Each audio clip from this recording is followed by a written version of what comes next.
Olá, meus queridos, tudo na paz? Estamos aqui em mais um papo de escola bíblica e estamos finalizando a revista desse trimestre, né? Os valores do reino de Deus, as práticas do Sermão do Monte, o ensino do Senhor Jesus Cristo. Para finalizar essa revista, a gente trouxe aqui o Rodolfo, professor aqui da escola dominical. É a primeira vez que ele vem, mas ele é professor há bastante tempo. Acho que antes de eu chegar já estava dando aula aqui, né? Já estava. Já estava, então. Tá bom, a verdadeira identidade do cristão.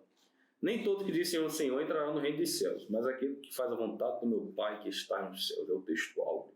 Então não basta ouvir para se identificar com o Salvador, é preciso praticar o que se aprendeu. Então, Rodolfo, no fechamento aqui do Sermão do Monte, né,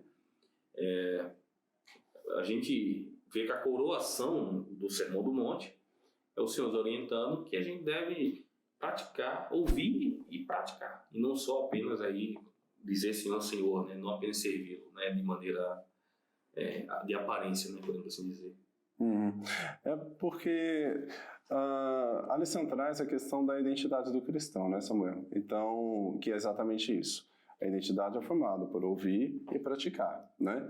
A nossa identidade, ela tem muito a ver com as coisas que nós fazemos, né? A identidade tem muito a ver com a nossa missão.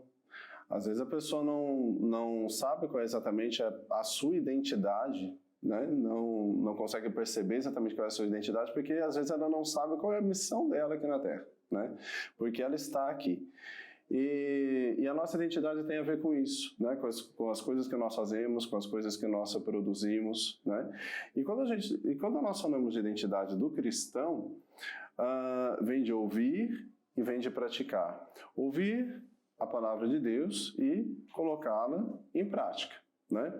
A fé cristã, Samuel, ela não é só a questão da prática. É claro que ela é também uma questão verbal, né? Uma confissão verbal, né? Uma confissão sincera, né? Em Romanos 10, 9, diz que se confessares, eu já anotei aqui alguns versículos, diz que se confessares com a sua boca que Jesus é o Senhor e crer com o coração que Deus o ressuscitou entre os mortos, então será salvo. Pois com o coração se crê para a justiça e com a boca se confessa para a salvação, né?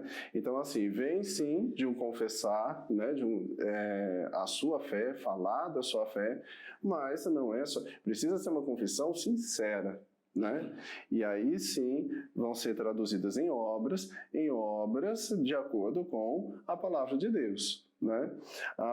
Como eu disse, a identidade tem a ver com o que fazemos, tem a ver com as obras, mas a identidade do cristão, então as obras precisam estar de acordo com a palavra, com as leis de Deus, né? E você fala essa questão de obra, aquilo que a gente demonstra na identidade. Aí algumas lições atrás a gente falou sobre essa questão da árvore dos frutos, né? Então, à medida que nós, como cristãos, temos que dar bons frutos, né? Jesus fala disso. E a gente, como enxertados na videira verdadeira, né? Na verdade, nós damos o fruto que é produzido pelo Espírito Santo.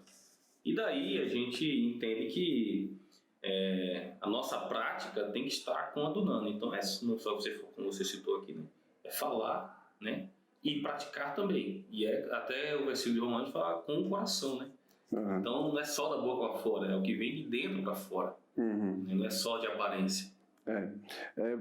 Porque a identidade ela é construída de dentro para fora, né? Nós precisamos estar alicerçados, né, na palavra de Deus, né? Precisamos estar alicerçados na rocha fundamental que é Cristo. E o alicerce a gente não vê, né? O alicerce está dentro da terra.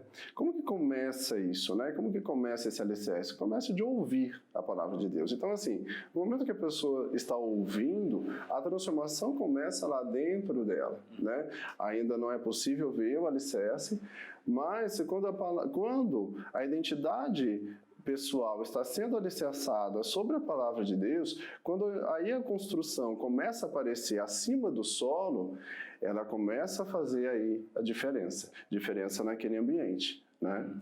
E começa a transformar o ambiente, né? Então, o alicerce começa assim mesmo, né? É uma transformação de dentro para fora. É pelo fruto que se conhece a árvore, né? E é uma pessoa que está alicerçada na palavra de Deus. Quais são os frutos, né, que essa árvore vai gerar? São os frutos do Espírito. né? Que são amor, alegria, paz, paciência, amabilidade, bondade, fidelidade, mansidão, domínio próprio. Esses são os frutos, e é por esses frutos que a gente conhece a árvore. Assim como em Mateus 7, né? Fala, por exemplo, de jogar pérolas aos porcos, né?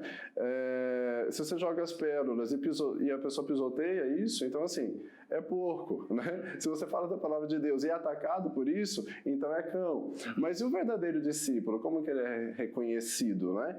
Ele é reconhecido por fazer a vontade do Pai, né? Em Mateus 7, 21, que é o versículo aqui da nossa lição, né? Exatamente. Nem todo aquele que diz Senhor, Senhor entrará no reino dos céus, mas aquele que faz a vontade de meu Pai, né? Esse é o verdadeiro discípulo, né? Que faz a vontade do Pai. E fazer a vontade do Pai é uma questão de escolha, né? Uma questão de decisão, porque dia após dia nós temos a opção, né?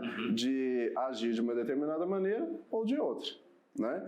De fazer a vontade de Deus, o que Deus espera da nossa vida, ou fazer de uma maneira errada, mesmo sabendo que está errando, porque já estamos convencidos do pecado, né? Mas a questão de escolha, isso todos os dias nós vamos ter. Todos os dias nós vamos ter oportunidades de acertar ou de errar. Todo dia tem diabo, todo dia tem tentação. Todo dia tem todo dia tem outra. Pois é. E escolher fazer a vontade do Pai é isso, né? Obedecer, imitar a Cristo, assim como diz em 1 Coríntios 11:1, né? Sejam meus imitadores, né? A orientação de Paulo, como eu sou orientador de Cristo, como eu sou imitador de Cristo, fugir do pecado, fugir da aparência do mal, matar a carne, né? Matar os desejos da carne, são decisões aí diárias, e quanto mais a gente vai fazendo certinho, mais o nosso caráter cristão vai sendo construído, né? Você falou, é interessante como o fruto do verdadeiro cristão, ele se manifesta, né? Não é naquele que faz assim ao Senhor, mas aquele que faz a vontade do Pai. E você falou de mansidão, de temperança, que é o fruto do Espírito. Mas aí a lição nos abre uma coisa que é bastante, aos nossos olhos, meio contraditória, né? Jesus nos fala que muitos diziam naquele dia que, Senhor, entre nós profetizamos, expulsamos demônios, né? Fizemos até milagres, né? Primeiro tópico aqui, né? Que fala, nem todos que dizem ao Senhor. Então, quando a gente, como crente, vê, eu não vou dizer como crente, como ser humano, né? A gente vê uma pessoa sendo usada para realizar algum tipo de intervenção milagrosa, manifestação de algum dom espiritual, algum tipo de cura, até mesmo, como Jesus disse, operações de maravilha, é natural que se espere que esta pessoa coaduna com aquele que faz a vontade do Pai, com aquele que tem o fruto do Espírito. Jesus disse, nem todos que fazem isso, né, na verdade o Senhor dirá que afastaram de mim que eu não vos conheço. Nunca vos conheci, na verdade. Então, é meio contraditório a gente ver uma pessoa que, aos meus olhos, é santo, faz, acontece, cura e tal, ao passo que, na verdade, está condenado porque ele não tem o fruto do Espírito. Seria essa a ideia bíblica, então? Olha só, a questão como que vai ser a questão do julgamento, né? O julgamento, ele não vai ser exatamente unicamente pelas obras e nem unicamente pelo que a pessoa fala, né? Pelo que ela diz fazer, né? E nem pelas obras que ela faz. O julgamento vai ser pelo caráter, vai ser pela identidade, né? Falar e fazer. A questão ainda do julgamento, nós precisamos se lembrar da misericórdia, né? Eu anotei esse versículo, em Mateus 5:7, diz que bem-aventurados os misericordiosos, porque obterão misericórdia. Em Mateus 6:14, né, se perdoarem as ofensas dos outros, o Pai Celestial também os perdoará. Samuel, em Atos 19:11, diz que Deus fazia milagres extraordinários através de Paulo. De modo que até lencinhos que Paulo usava eram levados para colocar sobre doentes e eles eram curados, enfim. Sombra de Pedro também, passado. Pois é. E alguns judeus, 7 filhos de Seva, que eram o chefe dos sacerdotes, né? Tentavam invocar o nome de Jesus. E eles diziam, o nome de Jesus a quem Paulo prega para expulsar demônios, né? E, por vezes, o demônio disse a eles, eu conheço Jesus, eu conheço Paulo, mas eu não te conheço. E aí o demônio os atacou e eles saíram feridos e nus, enfim.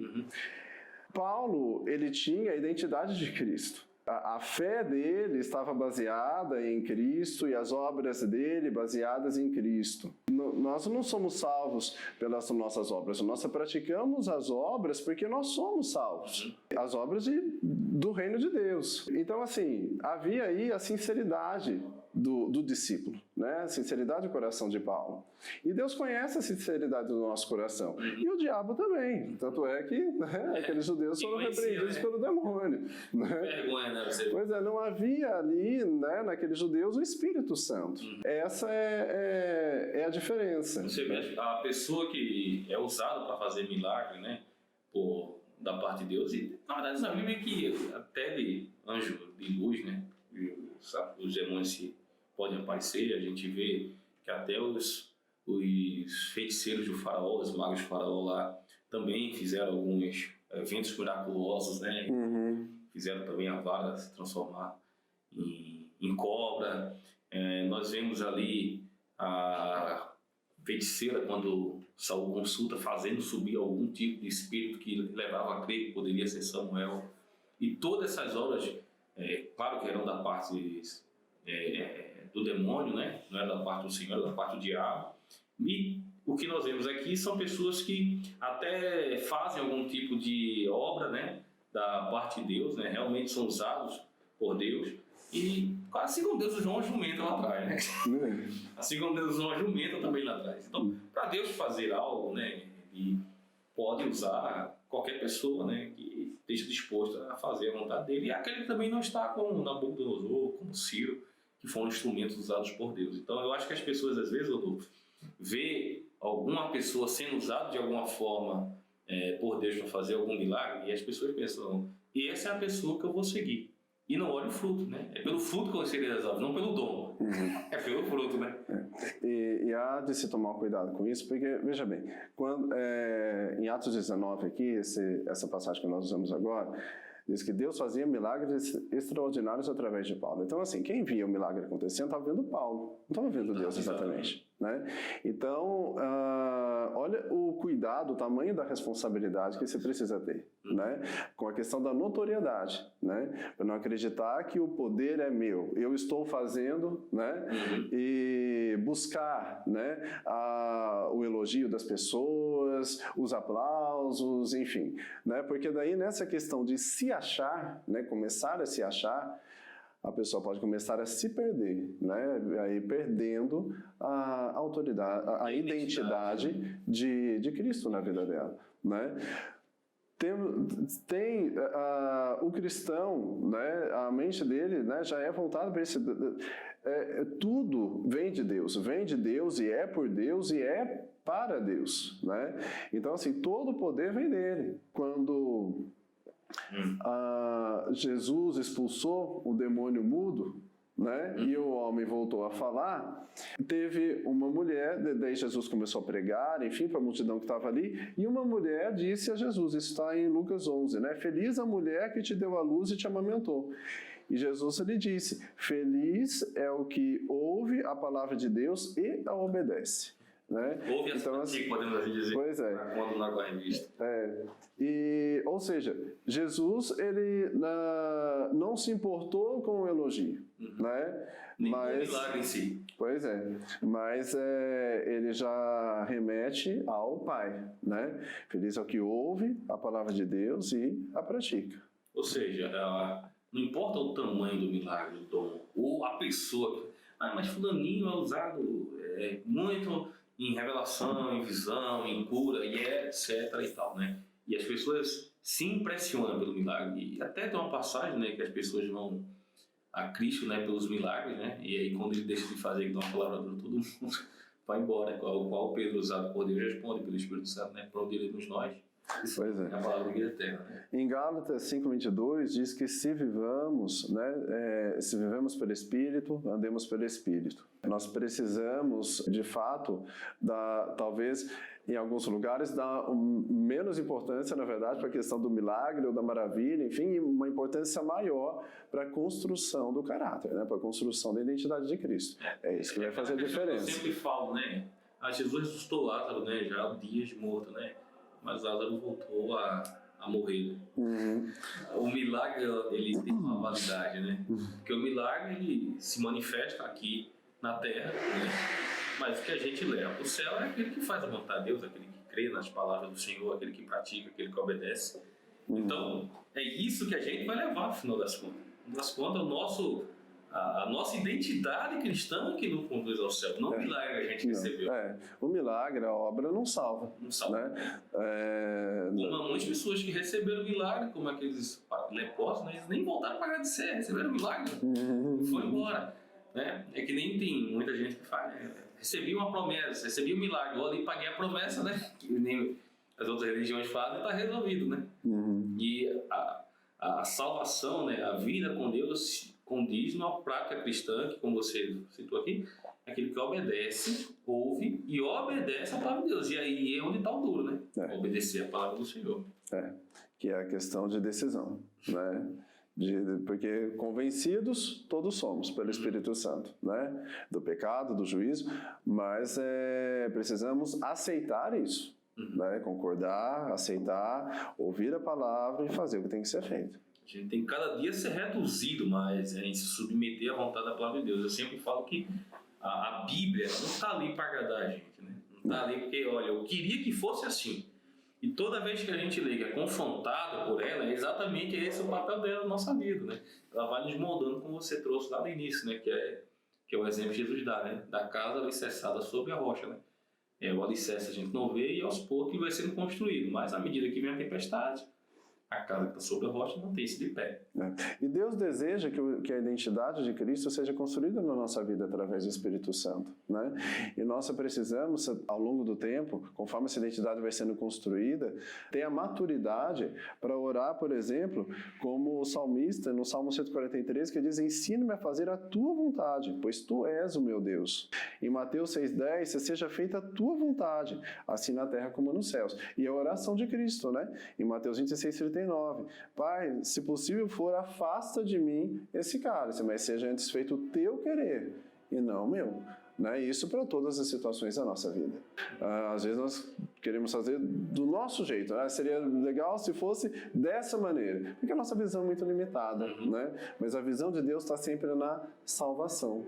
Então, às vezes até para questões de saúde, doença, vida ou morte, né? Às vezes a gente quer que a pessoa fique com a gente, sim, porque a gente ama, mas que seja feita a tua vontade e não a minha, porque Deus sabe qual é o melhor. E a visão de Deus está em salvação. Maturidade espiritual, né, gente? Todos nós precisamos cada dia estar amadurecendo espiritualmente e crescendo em Deus, né? E alicerçado na rocha, que é a palavra, né? Que é a palavra e o Cristo é o logo a palavra, né? Diz João. Amém, Rodolfo. Nosso tempo ele vai se esgotando. Eu sei que tem muito assunto aí. Quem quiser aprender mais tem que vir para a escola dominical. Vem para a escola dominical aprender a palavra do Senhor. Domingo. Vai ter professor aqui. Domingo, 9h30, Rodolfo vai estar aqui com os professores ensinando. E é um prazer receber você.